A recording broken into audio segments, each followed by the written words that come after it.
नमस्कार मित्रों, मैं प्रद्युम्न कुमार पांडे और आप देख रहे हैं पांडे स्टडीज चैनल। हमने पिछली कक्षा में देखा था कि परिमेय संख्या क्या होती है, परिमेय संख्या और भिन्न में क्या अंतर है, भिन्न और पूर्णांक में क्या अंतर है और परिमेय संख्या के कितने गुणधर्म होते हैं, उन सभी के बारे में जाना था। हम आज की कक्षा में परिमेय संख्या के दो बड़े प्रॉपर्टीज, पहला समतुल्यता का प्रगुण, प्रॉपर्टी ऑफ इक्विवेलेंट, समतुल्यता का प्रगुण, और दूसरा सरलतम स्वरूप का प्रगुण, स्मॉलेस्ट प्रॉपर्टी के बारे में अध्ययन करेंगे। तो देखते हैं पहला प्रॉपर्टी, समतुल्यता का प्रगुण, प्रॉपर्टी ऑफ इक्विवेलेंट।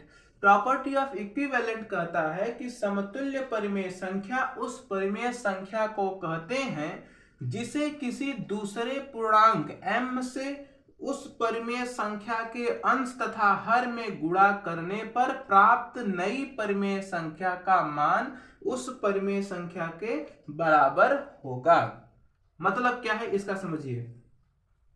बोला क्या कि समतुल्य परिमेय संख्या उस परिमेय संख्या को कहते हैं जिसे किसी दूसरे पूर्णांक m से उस परिमेय संख्या के अंश तथा हर में गुणा करने पर, ठीक, जैसे हम लोगों ने मान लिया कि 1/2 एक परिमेय संख्या है। अब इस परिमेय संख्या का समतुल्य परिमेय संख्या वही होगा जो कोई भी पूर्णांक m ले लें, उससे उस परिमेय संख्या 1/2 के अंश और हर में गुणा करें तो जो नई परिमेय संख्या प्राप्त होगी उसका मान इस 1/2 के बराबर हो, तो वह परिमेय संख्या समतुल्य परिमेय संख्या कहलाएगी। जैसे कि हमने एक परिमेय संख्या लिया 1/2, अब इसमें कोई एक पूर्णांक हमने माना 2 है और 2 का अंश और हर, अंश में और हर में दोनों में गुणा कर दिया, 1 × 2 एंड 2 × 2, तो अंश और हर में दोनों में पूर्णांक m का गुणा किया तो हमें एक नई परिमेय संख्या मिली 2/4। प्राप्त नई परिमेय संख्या क्या है? 2/4। अब क्या बोल रहा है कि प्राप्त नई परिमेय संख्या का मान उस परिमेय संख्या, उस परिमेय संख्या मतलब कौन सी जो हमने ली थी 1/2, उस परिमेय संख्या के बराबर हो। किसका मान? इसका 2/4 का मान 1/2 के बराबर हो। तो हमने 2/4 को डिवाइड किया तो वापस 1/4, जो 2/4 को हमने जब डिवाइड किया तो वापस 1/2 की वैल्यू प्राप्त हो गई। ठीक, तो 1/2 को किसी पूर्णांक 2 से उसके अंश और हर में जब मल्टीप्लाई किया गया तो हमको नई परिमेय संख्या 2/4 मिली और 2/4 को वापस सिंप्लीफाई किया गया तो हमें वापस अपनी वैल्यू 1/2 मिल गई। इस प्रकार से ऐसी परिमेय संख्या जो इस परिमेय संख्या का m कोई पूर्णांक हो उससे गुणा करने पर जो नई परिमेय संख्या प्राप्त होती है उसको हम समतुल्य परिमेय संख्या के नाम से जानते हैं। ठीक है, ये होगी परिमेय संख्या की समतुल्यता का नियम।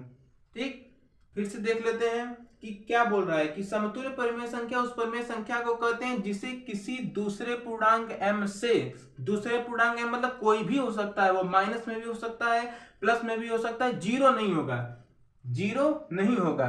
क्यों? क्योंकि अभी ये देखिए कि यदि x/y एक परिमेय संख्या है मान लिया तो पूर्णांक m जो है वो एक शून्योत्तर पूर्णांक होना चाहिए। शून्योत्तर पूर्णांक का मतलब होता है कि जीरो नहीं होगा, या तो वह पूर्णांक धनात्मक होगा या फिर वह पूर्णांक ऋणात्मक होगा, लेकिन जीरो नहीं होगा।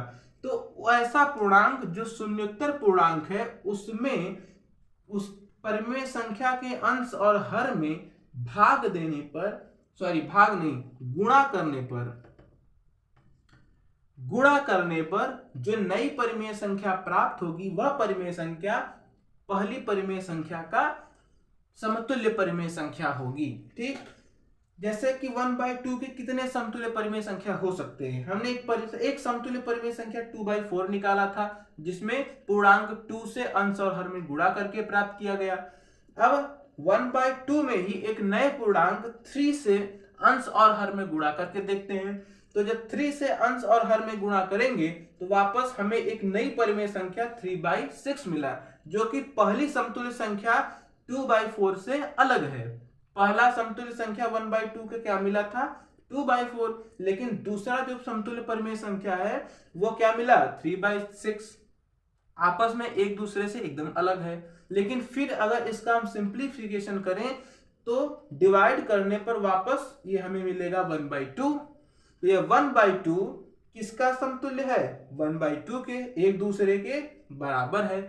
मतलब परिमेय संख्या के अंश और हर की वैल्यू बदल जाए लेकिन उसका मान नहीं बदलनी चाहिए। समतुल्य परिमेय संख्या एक ऐसी परिमेय संख्या बन जाती है कि जिसके अंश का वैल्यू यानी डिनोमिनेटर की वैल्यू और न्यूमिनेटर की वैल्यू भले ही चेंज हो जाए लेकिन उसका जो मेन वैल्यू है, मुख्य मान है 1/2, वो न बदले। तो ऐसी परिमेय संख्या समतुल्य परिमेय संख्या कहलाएगी। आगे देखते हैं 1/2 का। इसमें भी पूर्णांक 4 से हम लोग मल्टीप्लाई किए तो क्या आया, 4/8।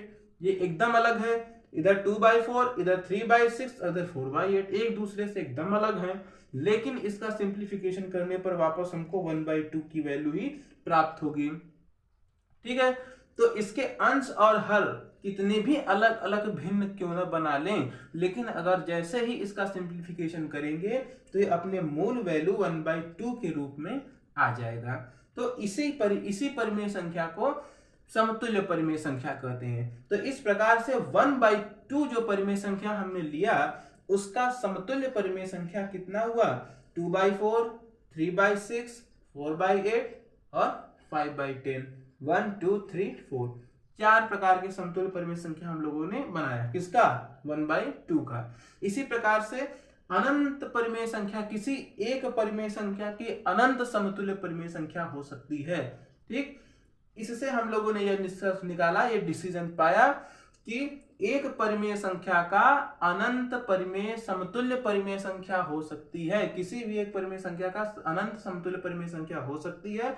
हम लोग एक फार्मूले के रूप में देखते हैं, इसको बैठाते हैं कि यदि x/y एक परिमेय संख्या है और पूर्णांक m एक शून्योत्तर पूर्णांक है, शून्योत्तर हमने बता दिया जो जीरो न हो, ऐसा पूर्णांक जो जीरो न हो, या प्लस हो या माइनस हो, शून्योत्तर पूर्णांक है, तो परिमेय संख्या x/y की समतुल्य परिमेय संख्या क्या होगी, x/y मल्टीप्लाई बाई 1m/m। ठीक ठीक, तो मान लिया कि कोई परिमेय संख्या हमको मिला 5/3। तो माना कोई परिमेय संख्या हमने 5/3 लिया, 5/3 हमने एक परिमेय संख्या लिया और कोई पूर्णांक हमने माना 2। यहाँ याद रखने वाली ये बात है कि पूर्णांक हमेशा धनात्मक होगा। अगर कोई भी पूर्णांक हम m लेते हैं तो हमेशा धनात्मक पूर्णांक होगा। ठीक है, शून्योत्तर का मतलब होता है कि या तो पॉजिटिव में हो या तो निगेटिव में हो, जीरो नहीं होना चाहिए। लेकिन हम लोग लेते हैं तो हमेशा धनात्मक पूर्णांक ही लेते हैं। ठीक है, तो m मान लिया 2 है हमारा और परिमेय संख्या 5/3। तो 5/3 का समतुल्य परिमेय संख्या ज्ञात करने के लिए इस फार्मूले का जब हम यूज करेंगे m मल्टीप्लाई बाई m, तो हम लोग लिखेंगे 2/2। इसका मतलब कि 5 मल्टीप्लाई बाई 2/3 मल्टीप्लाई बाई 2, 5 2 10/3 2 6, यानी कि 5/3 का जो समतुल्य परिमेय संख्या है वो 10/6 हुआ। ठीक है, इसकी रियल वैल्यू कितनी होगी, 2 5 10 और 2 3 6, 5/3। ठीक है, ठीक इसी प्रकार से हम किसी भी परिमेय संख्या की समतुल्य परिमेय संख्या ज्ञात कर सकते हैं। ठीक, इसमें कोई विशेष तरीका या फिर कोई विशेष गणितीय प्रावधान नहीं है। इसमें कोई भी पूर्णांक m लेना है, लेकिन ध्यान रहे वह शून्योत्तर पूर्णांक होना चाहिए और पॉजिटिव होना चाहिए, और उस पूर्णांक को उस परिमेय संख्या में मल्टीप्लाई करना है। परिमेय संख्या में मतलब अंश और हर दोनों में, अंश और हर में उस पूर्णांक का मल्टीप्लाई करना है। उस मल्टीप्लाई करने से प्राप्त जो नई परिमेय संख्या होगी वही परिमेय संख्या पहली वाली परिमेय संख्या की जो दी गई है उसका शून्योत्तर पूर्णांक होगा। ठीक है, कुछ प्रैक्टिस सेट से देख लेते हैं कि शून्योत्तर पूर्णांक क्या होगा। 1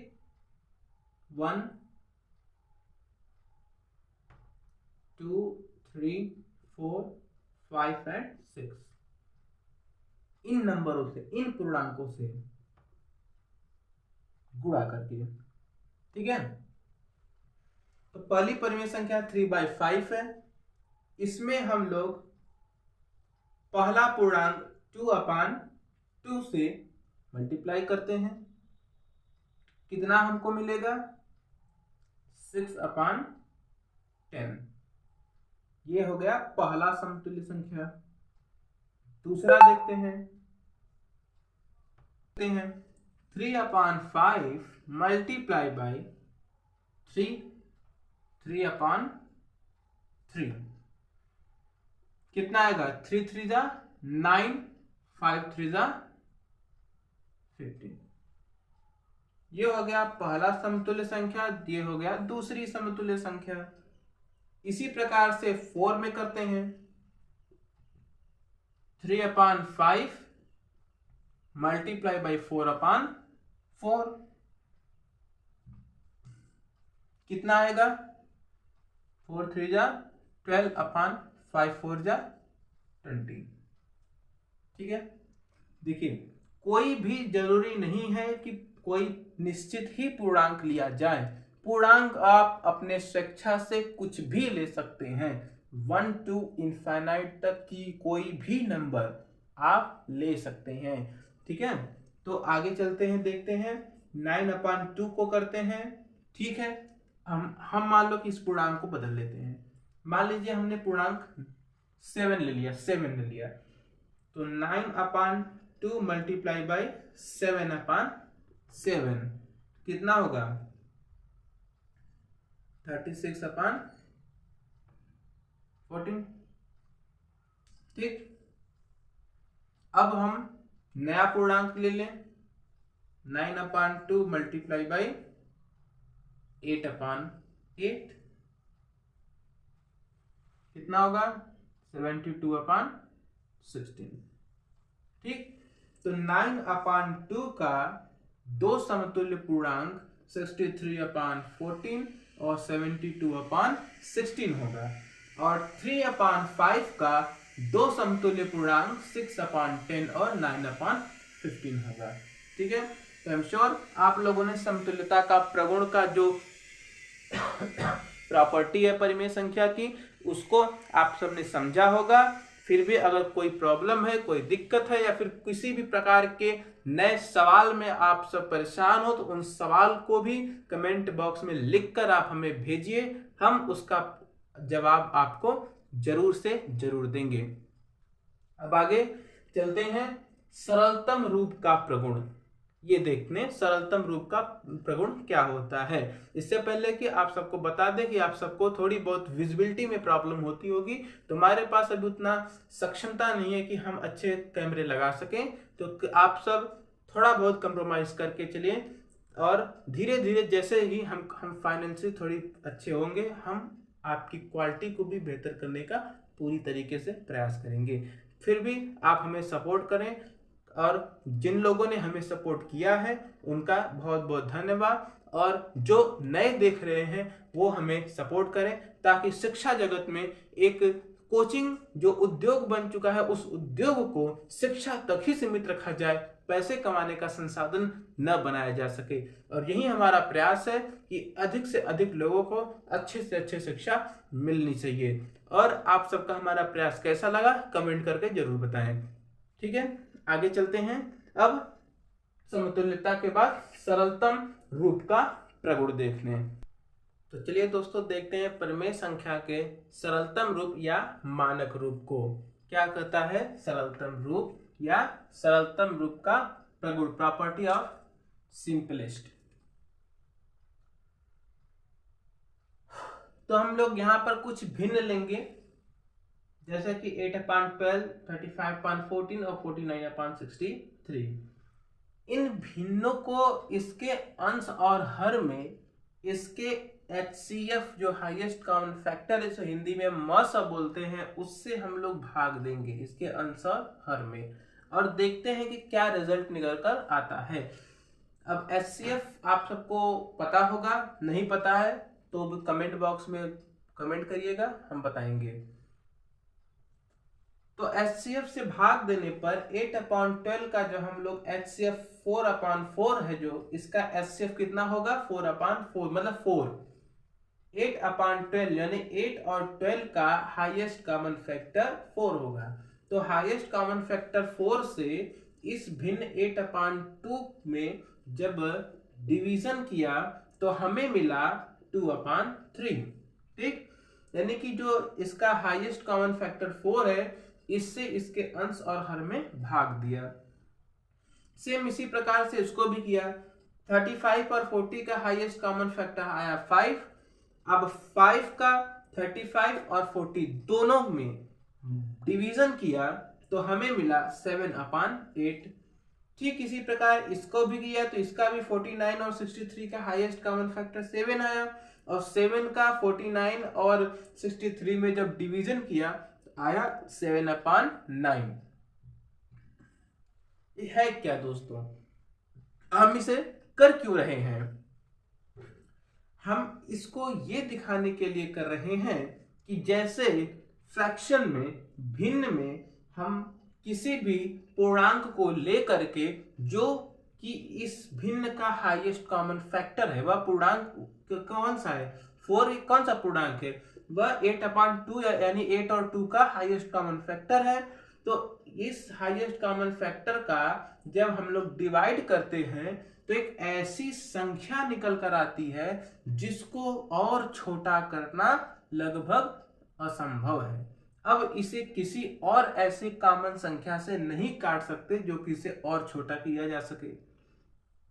इसे और छोटा नहीं किया जा सकता। 7/9 को और छोटा नहीं किया जा सकता। कोई और ऐसी कॉमन संख्या है नहीं जो कि 7 और 9 को और छोटा कर सके और ज्यादा काट सके।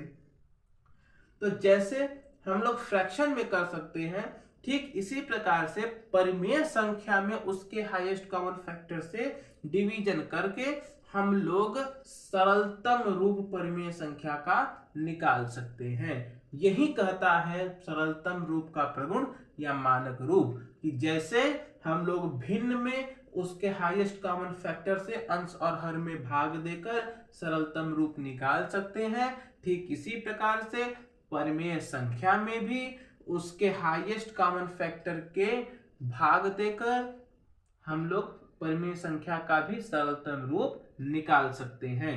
ठीक है, समझ में आया? नहीं आया फिर तब भी लिखें, हम फिर समझाएंगे।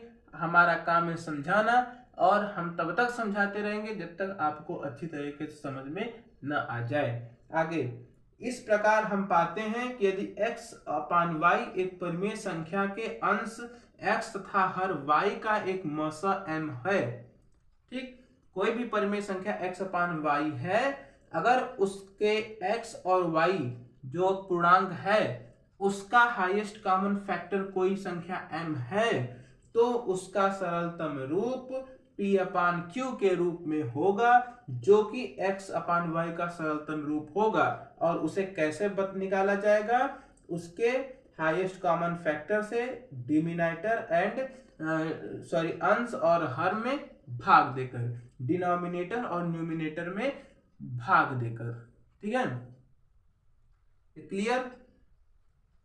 तो सरलतम प्रगुण क्या कहता है कि जिस प्रकार से भिन्न में उसके पूर्णांक अंश और हर वाले पूर्णांक का हाईएस्ट कॉमन फैक्टर से भाग देने पर वह ऐसी छोटी भिन्न में बदल जाता है जिसको और छोटा नहीं किया जा सकता, ठीक उसी प्रकार से परिमेय संख्या में भी परिमेय संख्या के अंश और हर के हाईएस्ट कॉमन फैक्टर से भाग करने पर वह ऐसी छोटी संख्या में विभक्त हो जाएगा या आ जाएगा जिसे और छोटा नहीं किया जा सकता। इसे ही हम सरलतम रूप का प्रगुण या सरलतम प्रगुण कहते हैं। ठीक है, क्लियर?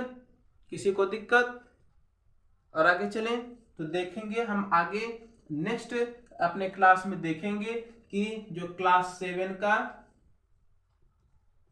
अभ्यास फर्स्ट ए है, पहला अभ्यास, उसे हम सॉल्व करेंगे और देखेंगे उसके आंसर को, क्वेश्चंस को, और आपके राय को जानेंगे। तो वेट करते हैं आपके राय को कमेंट बॉक्स में। तब तक के लिए जय हिंद, नमस्कार।